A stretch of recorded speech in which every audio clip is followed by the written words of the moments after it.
A você que está ao alcance da minha voz nesse momento, eu te desejo um dia maravilhoso. Estamos com meditações no livro de Malaquias e desde já te agradeço pelos retornos preciosos que tenho recebido.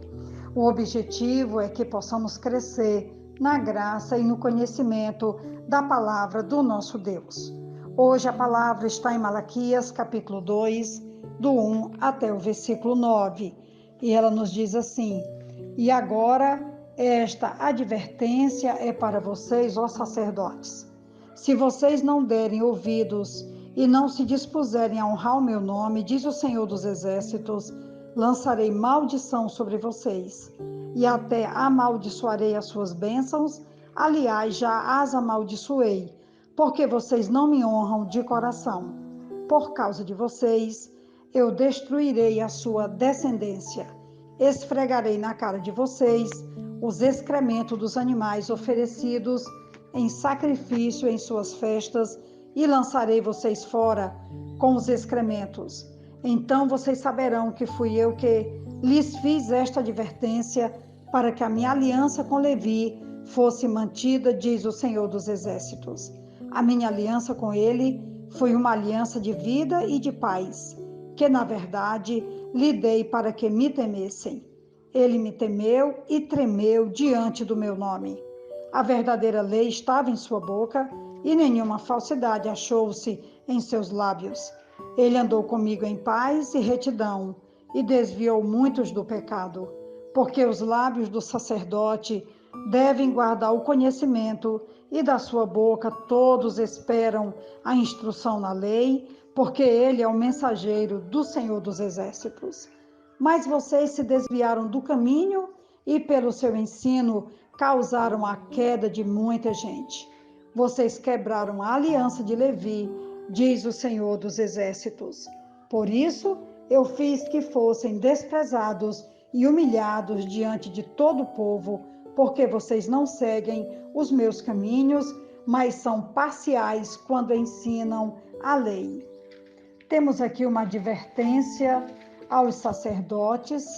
Nós sabemos que a missão, a função do sacerdote, primeiramente, era levar o povo à adoração sincera, consagrada, dedicada ao Senhor, e também ao ensino da palavra para que o povo aprendesse a temer a Deus, a caminhar com Deus e a obedecer a Deus. Esperava-se que os sacerdotes fossem obedientes e dirigissem o povo no caminho da piedade, pois eram os mensageiros de Deus. O povo não seria levado a um relacionamento correto com Deus, a menos que os sacerdotes fossem os primeiros a se voltar para o Senhor. Os sacerdotes são também repreendidos porque levaram muitos a tropeçar. Com o comportamento desordenado dos sacerdotes, perde-se na comunidade o exemplo que organiza o culto a Deus. Através do ensino da lei, o povo era mantido no bom caminho, mas agora os sacerdotes estavam sendo injustos na aplicação da lei, como eu já citei anteriormente. Falharam no culto, falharam no ensino e na aplicação da lei, e assim levaram muitos a tropeçar diante do Senhor e da comunidade. Quando o versículo 7 vai citar, porque os lábios do sacerdote devem guardar o conhecimento e da sua boca todos devem buscar instrução, porque ele é o mensageiro do Senhor dos Exércitos. No hebraico, a palavra mensageiro é a mesma palavra utilizada para o nome do livro Malaquias, que em outras partes do Antigo Testamento é também utilizada para profetas e para anjos de Deus. Ou seja, Deus orientaria seu povo através dos sacerdotes, ou seja, dos seus mensageiros, dos seus anjos. Não é como aqui fala, seria através dos profetas, daqueles que falariam em nome do Senhor. Pode estar aqui uma antevisão do longo período de 4 séculos sem profetas que perduraria até a chegada de João Batista.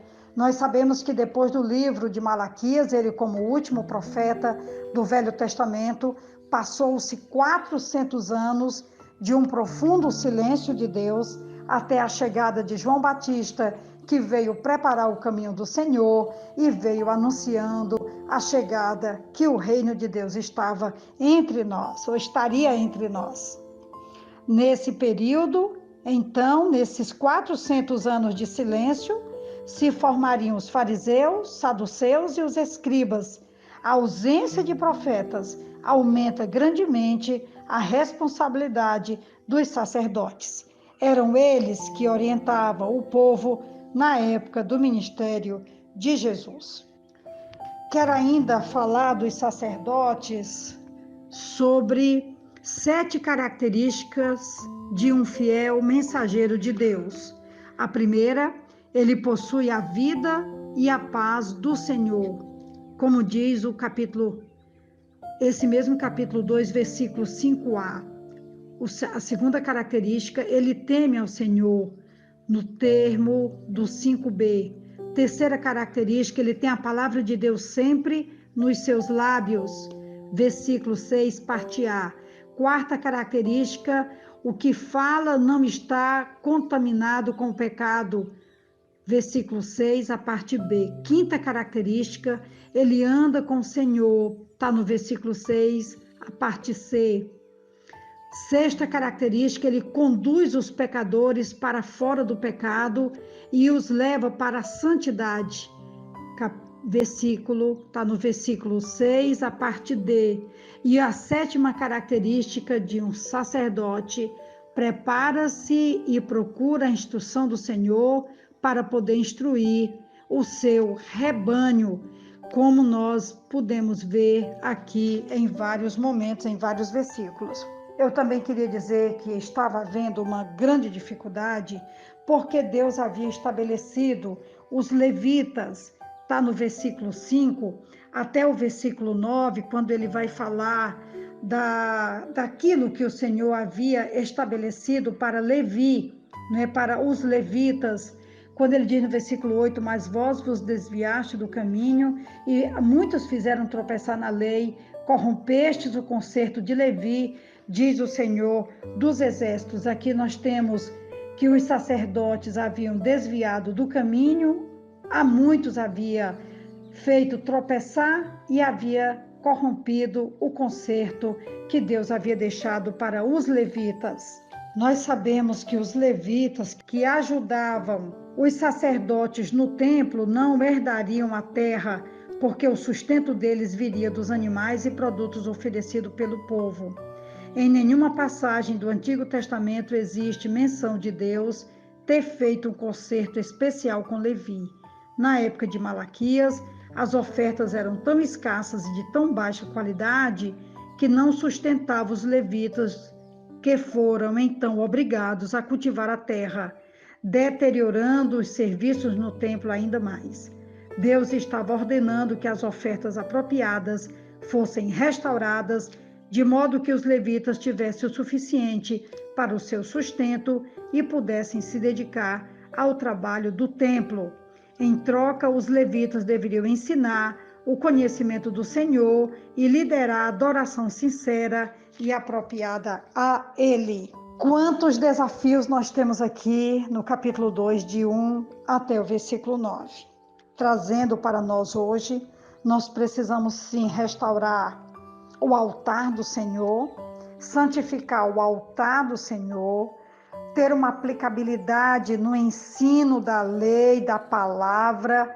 A palavra precisa estar em nossos lábios, eu como pastora, você como pastor, onde quer que você esteja me ouvindo, ou líder, ou professor, não importa, nós precisamos restaurar a santidade do Senhor e o pleno conhecimento da palavra do Senhor na vida do seu povo, para que o povo de Deus volte a amar, a temer e a se dedicar e a conhecer o Senhor ainda mais de perto. Esse é, pois, o desafio de hoje, e a palavra está exposta, e os desafios da nossa santidade diante do Senhor também.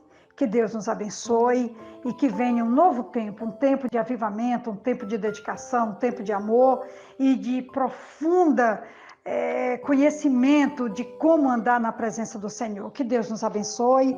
Aqui quem vos fala é a pastora Betinha, da Igreja Batista Esperança. Eu te envio, então, um grande abraço e que Deus nos ajude e nos abençoe. Amém.